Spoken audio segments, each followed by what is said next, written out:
Hi viewers, boost of மைண்டுக்கு உங்களை வரவேற்கிறேன். இன்றைக்கி நாம் பார்க்க இருக்கிற வீடியோ என்னென்னா கிராபை பற்றின ஒரு வீடியோ. நமக்கு கிராப்லாம் யூஸ்வலாக தெரியும்.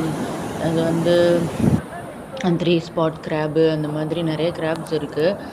அந்த கிராப்ஸுக்கும் இப்போ நாம் பார்க்குற கிராபுக்கும் நிறைய வித்தியாசம் இருக்குது. இந்த கிராபோட பேர் வந்து ஹெர்மிட் கிராபுன்னு சொல்லுவாங்க. இதை வந்து நாங்கள் பீச்சுக்கு போயிருந்தோம். அங்கே பார்த்தோம். எப்படின்னா வந்துட்டு மீன் பிடிச்சாங்க. அது எப்படின்னா கடலுக்குள்ளேருந்து பிடிச்சிட்டு வந்ததில்ல. கரையிலேருந்தே கொஞ்சம் தூரத்தில் வலை போட்டிருந்தாங்க. வலை போட்டு பிடிச்சாங்க. அப்போ பார்த்தீங்கன்னா அதில் மீன், நிறைய நண்டுங்க, அப்புறம் இந்த மாதிரி ஹெர்மிட் கிராப் எல்லாமே அதில் மாட்டியிருந்தது.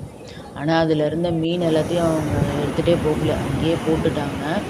அவங்க வந்து வலையை போட்டதே வந்துட்டு நண்டு பிடிக்கிறதுக்கு தான். ஸோ அவங்க வந்து நண்டெல்லாம் மட்டும் அதிலேருந்து எடுத்துக்கிட்டு மற்றது எல்லாமே என்ன பண்ணிட்டாங்க அப்படின்னா அங்கே கரையிலே போட்டுட்டாங்க. ஸோ மீன் எல்லாமே வந்து கரையிலே வந்து அப்படியே இறந்து போயிடுச்சு. அதில் வந்து இந்த ஹெர்மிட் கிராபும் இருந்துச்சு. இது அவங்களுக்கு தேவையில்லை அப்படின்றனால அங்கே கரையிலே போட்டுட்டாங்க. அதை நாங்கள் பார்த்துட்டு வீடியோ எடுத்தோம். அப்புறம் அது வந்து அதோட ஷெல்லு பார்த்திங்கன்னா வந்துட்டு அதோடதே கிடையாது. இப்போ யூசுவலாக கிராபுக்கு எப்படி இருக்குன்னா, அதுக்கு வந்து ஷெல்லோட தான் வருங்க. ஆனால் இது வந்து ஷெல்லோட இருக்காது. இது என்ன பண்ணும்னா, கடலில் வந்துட்டு இந்த ஸ்னெயில்ஸ் இருக்கும்.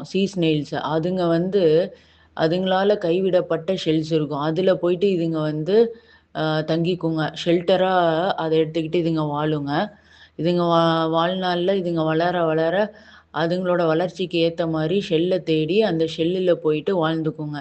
இது எதுக்காக அப்படின்னா, அதுங்களோட வயிற்று பகுதி வந்து ரொம்ப மென்மையானது. அதை பாதுகாத்துக்கிறதுக்காக இதுங்க வந்து இந்த ஷெல்லில் வந்துட்டு அதுங்க உடலை வந்து வச்சுக்குங்க.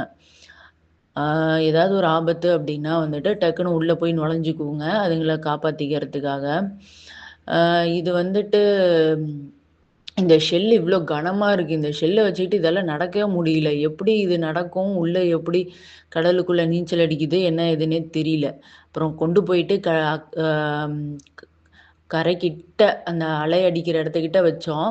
வச்சதுக்கப்புறம் அப்படியே அலை வந்து அடித்து அப்படியே வந்து அது என்ன பண்ணிடுச்சு அப்படின்னா உள்ளே வந்து இழுத்துட்டு போயிடுச்சு.